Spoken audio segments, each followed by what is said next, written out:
Ai, ai. Ontem eu assisti de novo um pedacinho do filme da, do Divaldo. Nossa, muito bom.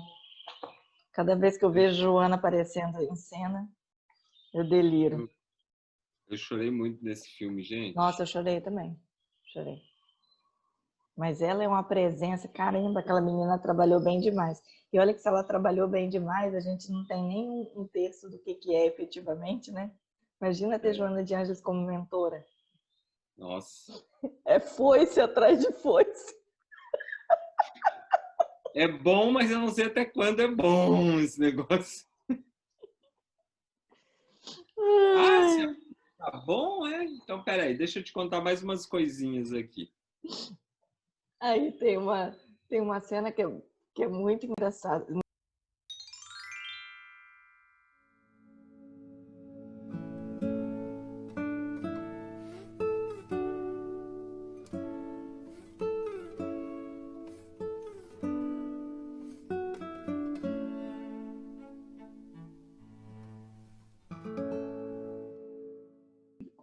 Olá, amigos! Sejam todos bem-vindos ao 11º episódio de Aprendizes de Joana de Anjos, onde a gente continua no nosso propósito de estudo com o livro Psicologia da Gratidão. E a gente já está aqui no terceiro, né, Dani? Terceiro, página 62 até a página 67, comecinho da 67. Muito bem. E hoje o tema do nosso encontro, do nosso estudo, é a gratidão na família. Hoje nós vamos ter coisa para falar.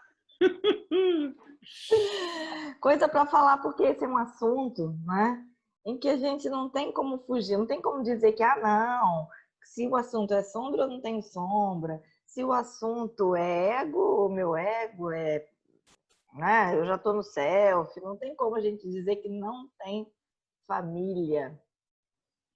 Ego controlado, como dizem, né? Meu ego já está controlado. Pois é.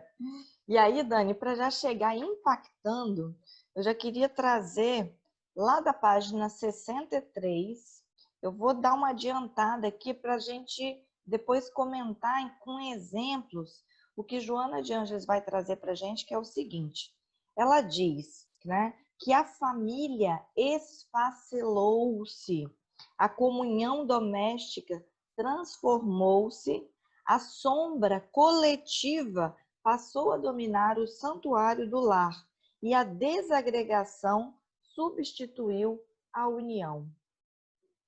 Forte isso, né? Muito forte, traz muitas reflexões. Quando eu li essa parte, eu anotei a seguinte pergunta: o quanto a gente tem trocado, né, o convívio saudável por ídolos momentâneos? E Ah, aí, quando eu trago o contexto ídolos momentâneos, a gente pode acrescentar tudo, né? Como bem Joana veio trazendo nesse início, né, do item gratidão na família, sim. sobre esses exemplos que você comentou, né? O que a gente tem trocado, então, se a família é uma comunhão, né?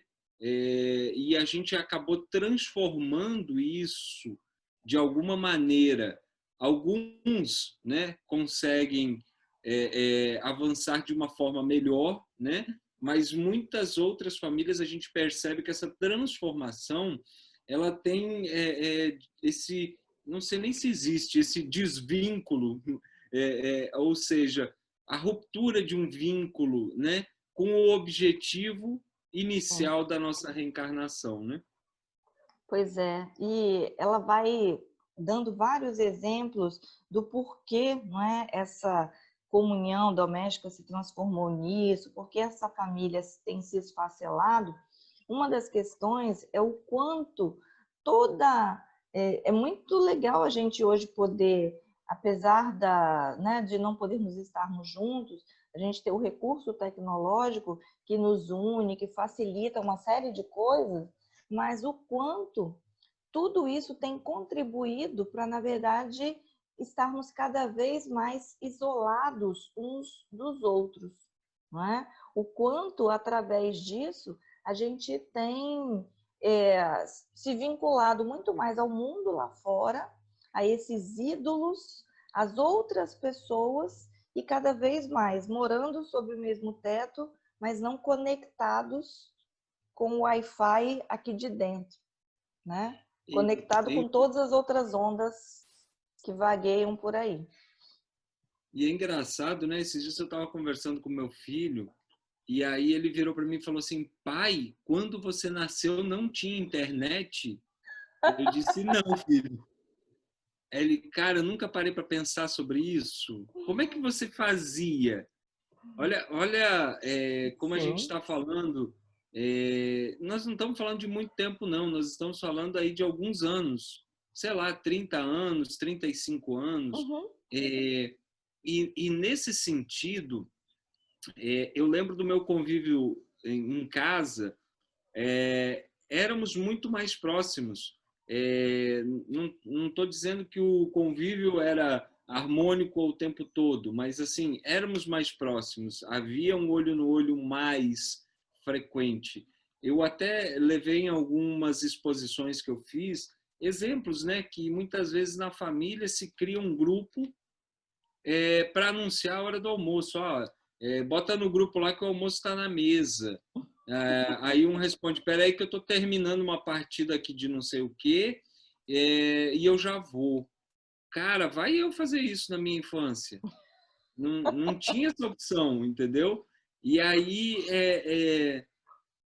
esse convívio, né? O Uhum. quanto hoje nós estamos delegando Sim. muitas vezes a nossa função como pais Uhum. para esses recursos tecnológicos, para termos o tempo que a gente precisa para fazer outra coisa. Ah, mas se eu não botar um celular na mão do meu filho, eu não consigo fazer nada. Sim, concordo também, né? Eu tenho 2 filhos em casa, sei como é que isso demanda tempo, né? Porque a convivência é tempo. Sim. E muitas vezes eu ouço até falar daquele tempo de qualidade. Ah, é pouco tempo, mas é tempo de qualidade, né? Como é que nós estamos avaliando e julgando isso? Como nós Sim. estamos é, tornando isso o nosso padrão moral, né? E aí, Joana de Ângeles já trouxe em outros momentos, né? Qual é o nosso consciente coletivo que nós estamos formando nesse sentido? Sim. E ela vai trazer para a gente, Dani, que justamente essa questão, né, você está falando de tempo de qualidade, a questão dos relacionamentos, não é? A gente se relaciona muito, muito em relação às mídias, a gente está conectado com todo mundo, mas nunca houve tanto adoecimento psíquico, não é? Nunca estivemos tão só, na verdade. A solidão, a ansiedade, o medo em caráter, ela bota assim, olha, o medo em caráter pandêmico. E imagina, a gente está vivendo uma pandemia, que é a questão de um vírus, e ao mesmo tempo uma pandemia também do medo, uma pandemia onde as pessoas se veem, esse isolamento também, ele ganha uma outra proporção por por conta do quanto estávamos também fragilizados já sem perceber. Porque rodeado, à medida que a gente se rodeia de tudo e de todos, mas quase que como um cenário onde era só para a expressão, né, diz em inglês, ver, e não estávamos afetivamente, verdadeiramente ligados, quando esse cenário, esse pano de fundo sai, e a gente se vê sozinhos, que a gente vai buscar aqui dentro, cadê? E, Ju, olha, se eu não estou enganado, esse livro que nós estamos estudando, ele é de 2011, né? O meu exemplar aqui é de uma quarta edição de 2019. Uhum. O que eu quero trazer com esse dado? 2011, o nosso acesso a redes sociais, o nosso acesso a tanta tecnologia era muito Sim. mais restrito que em 2020. E olha quão atual são Uhum. as explanações que Joana de Ângeles traz nesse início como perturbadores, né, dos nossos medos, aonde se instala a ansiedade, aonde a gente está refugiado nessa solidão, né? Olha como é forte esse contexto todo Sim. dessas primeiras páginas da gratidão na família. Então, está totalmente atual, né? Uhum. Ela até traz aqui a moral, a dignidade, o bem proceder tornam-se condutas esdrúxulas, ultrapassados pelos expertos das fantasias do erotismo e da insensatez. Uhum. Então, sabe, cada vez que você lê isso, a gente percebe o quanto são formados ídolos, quanto são formados tecnologias, modismos, né? Como a gente já também leu em algum Sim. momento aqui no estudo, e o quanto nós estamos ainda buscando essa posição top, que nem ela traz aqui, né? A gente quer estar nessa posição de o mais lembrado, o mais expert nos diversos assuntos da nossa Uhum. sociedade. A gente tem que ser o top 1 ainda de tudo, né? Sim. Para O que tem alimentar mais quem? curtidas? O que tem mais curtidas, Dani? Aí eu pergunto, né? Uma vez o índice de aceitação era esse negócio de curtidas. Aí Uhum. agora não pode mais ver o total, o totalitário não pode mais ver lá numa rede social, você não enxerga mais quantas curtidas essa pessoa Sim. teve. Aí parece que as coisas elas vão convergendo para outro cenário, né? Não Uhum. dá mais aqui, mas nós não podemos parar, nós temos que continuar avançando só nesse reconhecimento, em sermos lembrados, em sermos exaltados de alguma forma, né? A gente vê muito, né, nessas analogias assim, na câmera, todo mundo feliz e alegre, fora dela, É. Se a prepara para a realidade, foto. Se prepara para a foto. Todo mundo bem. a Agora, terminou a realidade. foto. Cada um vai para um canto. Exatamente. Vai fazer a foto? Passa batom, penteia o cabelo, bota o óculos, faz tudo. Fora dela. Brincadeiras à parte, mas o quanto a gente se prepara internamente para Uhum. aparecer para as pessoas. Ou a gente só quer que a nossa imagem apareça para as pessoas. Porque quando a gente se mostra verdadeiro, a gente leva também todas as nossas imperfeições. E Sim. aí, será que a gente vai ser aceito nesse contexto? Uhum. E com isso, Dani, Joana de Ângeles vai então falando, né? O quanto, lá na 64 já, o quanto o desrespeito ele campeia, né? E entre os genitores, né? O quanto às vezes a gente vê pai com filho disputando qual o que está mais jovem e muitas outras coisas, né? O sucesso, a fama, quem é melhor. A família virou esse campo onde tem essa luta, né? Essa competição, esse debate. E com isso, ela começa a entrar nesse tema falando como é que então a ingratidão ela tem se instalado nos seios das famílias. Ju, só completando, porque Joana de Ângeles traz alguns aspectos assim que são Uhum. profundos e muitas vezes a gente precisa só passar por alto para que Sim. consigamos contextualizar, né? Uhum. Essa competição que você trouxe, que existe em alguns dados momentos, ela traz aqui, né? Repetindo a tragédia de Electra, ainda na página 64, que você está no Sim. primeiro parágrafo, né? E aí é importante porque em vários momentos do livro a Joana de Ângeles traz os conceitos de Jung, né?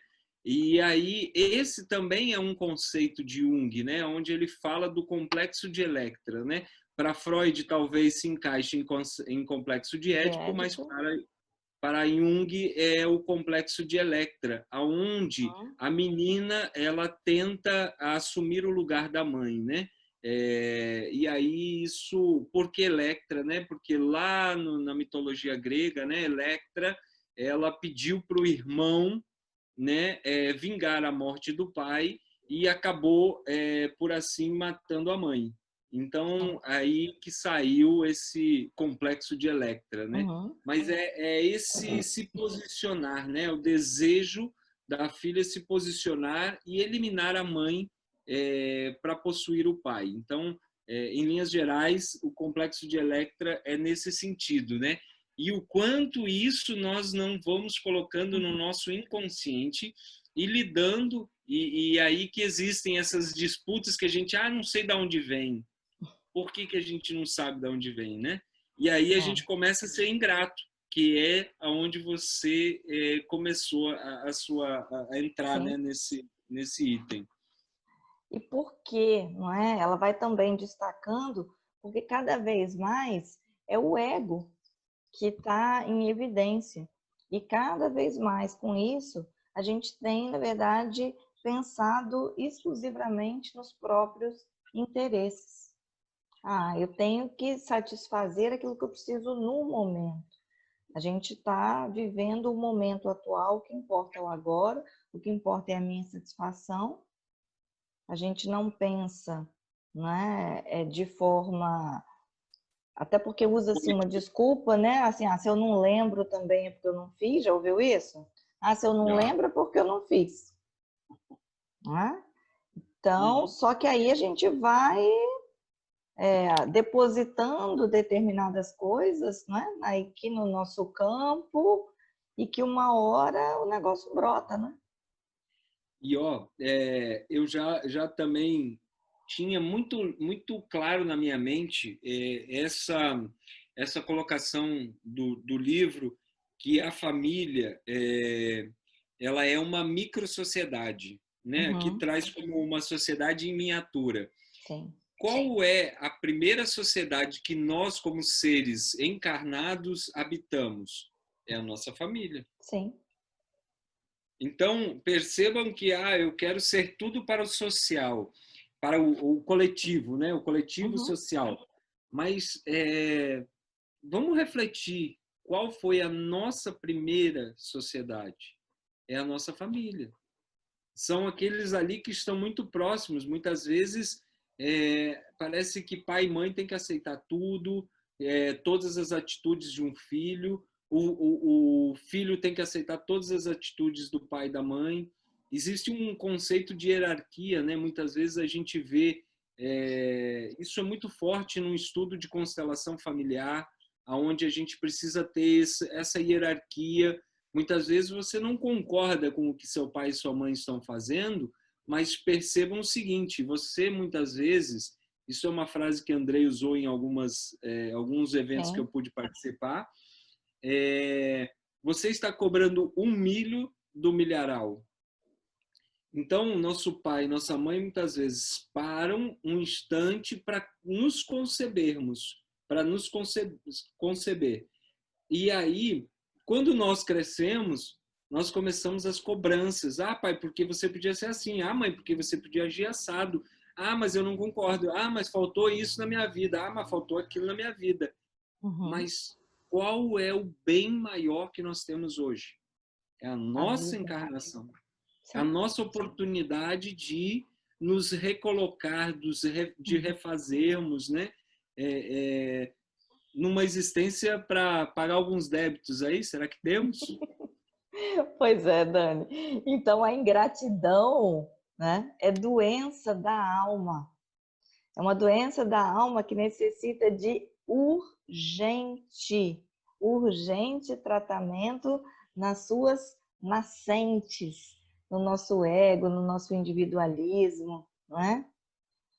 E alguém que é ingrato é alguém que perdeu o endereço da felicidade. E então, aturdido, ele deambula por caminhos equivocados. Joana de Ângeles, página 64. Como diria nossos poetas, né? É um toque atrás do outro, né? Como se diz hoje, né? Eu acho que assim o que mais me marcou nesse capítulo até o momento é essa frase. O ingrato é alguém que perdeu o endereço da felicidade. Sim. Porque a gente tem tanto agradecer, que é impossível a gente se amarrar o meu burrinho lá naquele toquinho da reclamação. E quando, não estou dizendo que a gente nunca vai reclamar, mas Sim. quando a gente perceber que está reclamando, a gente tem que olhar assim, mas o quão feliz eu sou? Quantas coisas eu tenho na minha vida? Quantas relações eu tenho na minha existência? E aí a gente começa a ampliar a nossa visão, né? Claro. Continuando, Dani, no parágrafo seguinte ela vai lembrar uma coisa que a gente já comentou em outros episódios. Na verdade, no último episódio a gente falou disso, que é possível aprender a gratidão. A gente não nasce grato, então aprende-se gratidão mediante a sua prática. E justamente o que você estava trazendo aí, né, que a família é esse primeiro semente, né, da sociedade, aprende-se, ela deve ser iniciada na família. Justamente isso, essa sociedade miniatura. E, continuando, ela vai trazer uma riqueza, gente. Vocês precisam ler cada parágrafo, que não vai dar para a gente, senão a gente vai ficar aqui fazendo leitura, né, dessas outras páginas da sequência, que são muito, muito, muito enriquecedoras, falando especificamente da família, do que é a família, do papel dessa família, o que a família nos oportuniza. E lendo, não é, esse trecho, principalmente a partir aqui da 65, eu fui lembrando, Dani, de uma série de histórias, de livros, né, de outros livros que eu já li, e até de filmes, né, que hoje em dia a gente tem algumas histórias já em filme também, como é no Nosso Lar, que vão ilustrar isso, né? E aí, então, para dar como um exemplo, ela vai trazer que a família não é apenas grupamento doméstico, mas é reunião de espíritos reencarnados com um programa de evolução espiritual adrede estabelecido, quer dizer, previamente estabelecido.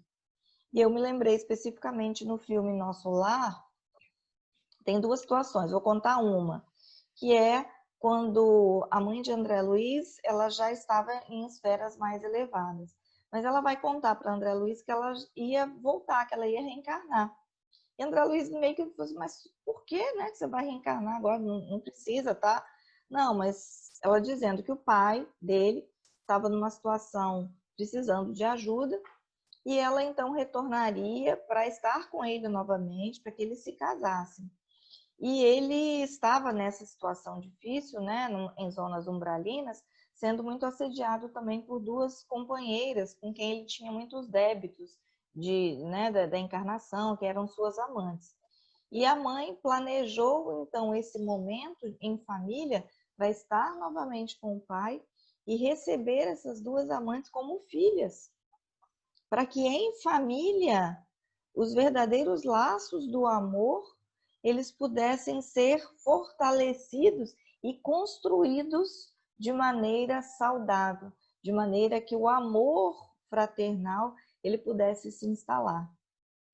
Então, olha que bonito isso, né? Esse outro olhar da família. Eu estava aqui pensando, e aí me veio à mente o livro Sexo e Destino, também de André Luiz, da coletânea, né? Ele é o 12º livro da coletânea de André Luiz. E nele traz todas as confusões. Como eu sou ótimo de história, então eu acho que é melhor a galera ler o livro aí. Mas Sexo e Destino ele retrata, né, todo o entrelace de duas famílias, né? Aonde uma está com câncer no estado mais terminal, aí o marido tem um envolvimento com a enfermeira mesmo antes do desencarne da esposa.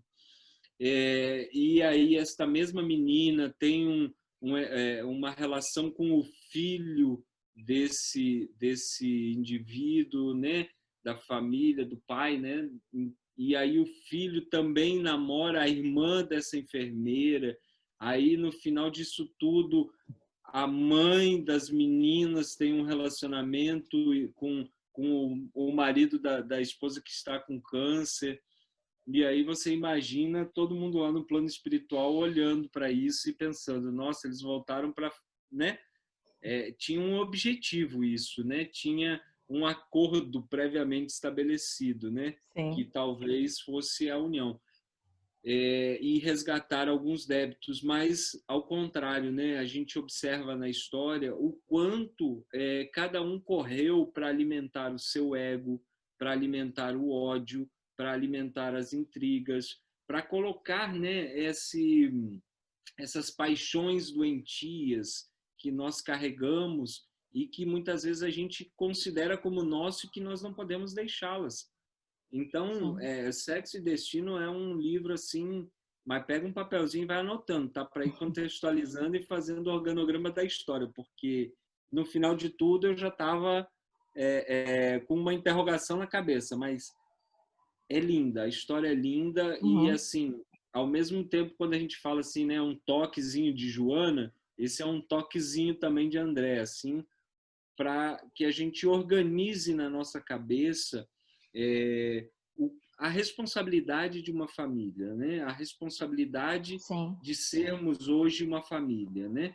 E eu até estava lendo aqui num pedacinho mais para baixo, ó, muitas vezes alguns núcleos familiares transformam-se em praças de guerra, em contínuos combates nos quais cada um reage contra o outro ou detesta o longe do compromisso de reabilitação e de identificação pessoal. Então, o quanto nós ainda colocamos, né, isso tudo numa praça e a gente quer guerra ou quer paz, né? É a pergunta que fica. E continuando, Dani, Joana de Anjos vai dizer, né, que certamente é nesse difícil reduto que o espírito deverá desenvolver-se, transformar os maus em bons sentimentos, exercitando a fraternidade e a gratidão. Então, a família é essa grande oportunidade da gente exercitar a fraternidade e a gratidão, da gente aprender a amar, da gente reparar, não é?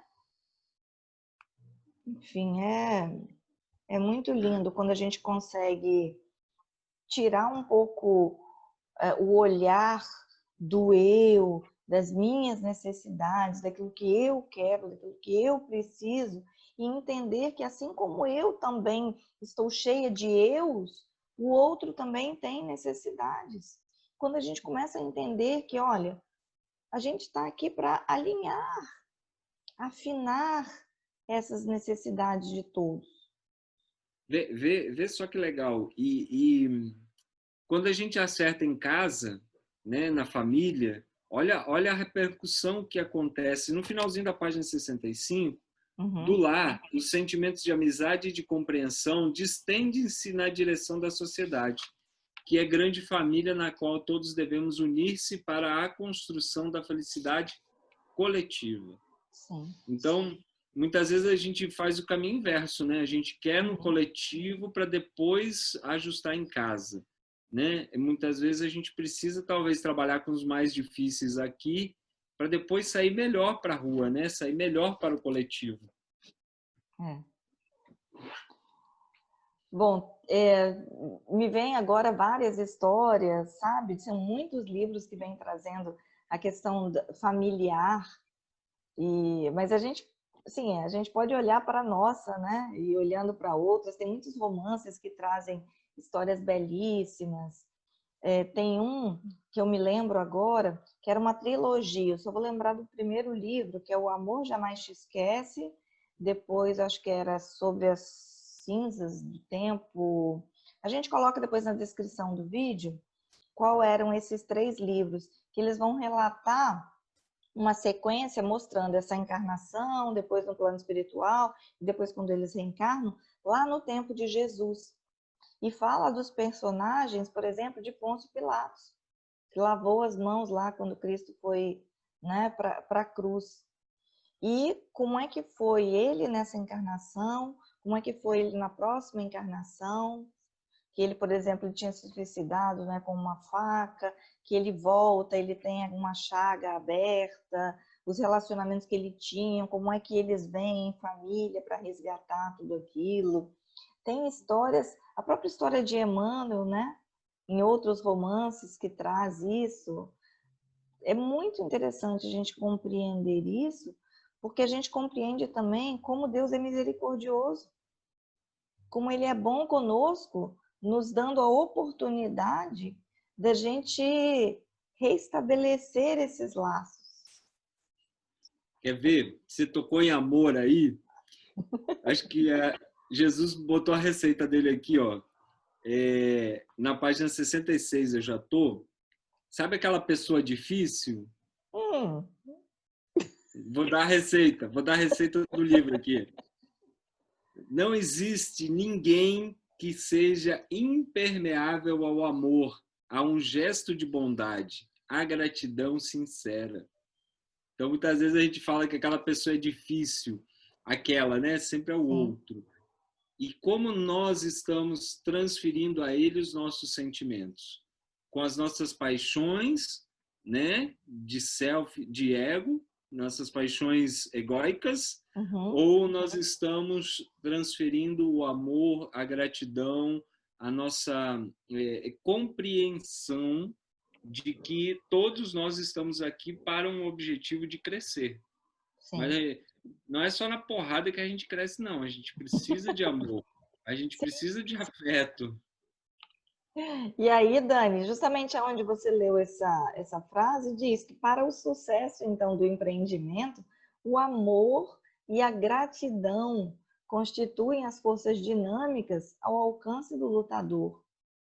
Não tem como a gente ir, caminhar, ter sucesso, digamos, nessa nossa jornada, alcançar o self, sem aprender a amar, sem iniciar esse exercício da gratidão que faz com que a gente pare de ficar só olhando para dentro de si mesmo, que nos convida a olhar para o outro, porque a cada vez que a gente consegue esse despreendimento do agradecer, a gente está ampliando os nossos horizontes para essa semente do amor germinar em cada um de nós.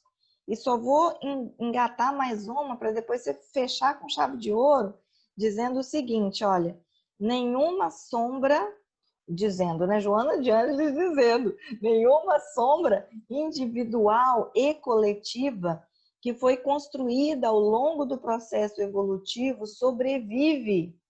Antes se integra mediante a gratidão no eixo self em equilíbrio.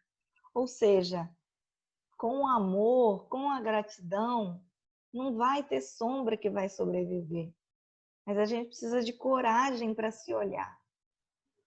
E completando isso que você vem trazendo, percebe só que na sequência Joana traz também. Os resultados inevitáveis dessa conquista logo se manifestam. A cura dos desajustes e das doenças, surgimento da saúde integral, da alegria de viver, do bem-estar e conquista do luminoso. Ou seja, se a gente caminhar para aí, a gente acaba ajustando muitas outras áreas da nossa vida. Uhum. E o fim do começo? Ou é o começo do fim? É o começo do fim ou o fim do começo? Não sei. Mas olha, quando a gente alcança essa palavrinha chamada gratidão, a gente tem, acho que, uma longa estrada ainda pela frente. porque a gente não pode pensar só no individual, só na gente. A gente precisa espalhar essa gratidão para que mais irmãos possam também caminhar e trilhar nesse benefício que a gente acaba adquirindo quando muda nosso modelo de pensamento, né? E Joana de Ângeles traz no último parágrafo, no último, eu sei, botei aqui fim, mas não é o fim, é o começo. A gratidão no lar anula o individualismo egóico, preservando a individualidade que alcançará a individuação. É um indivíduo atrás do outro, né?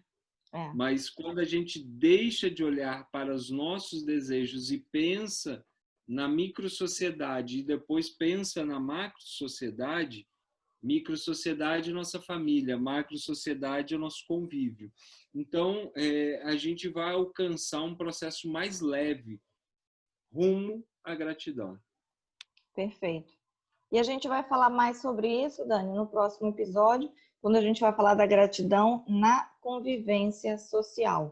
Então, hoje a gente faz esse convite para refletir sobre a nossa família, para refletir sobre como a gente pode se dar esse presente para a nossa evolução, para esse nosso caminhar, para essa nossa trajetória, olhando para a nossa família com um outro olhar, com o olhar da oportunidade do crescimento, de como ser grato pela oportunidade. A gente não lembra, e que bom que a gente não lembra, mas estamos juntos agora e, como você deu o exemplo aí na questão da constelação, né, querendo cobrar o milho do milharal, que a gente possa agradecer primeiramente pela vida, aos nossos pais, não é?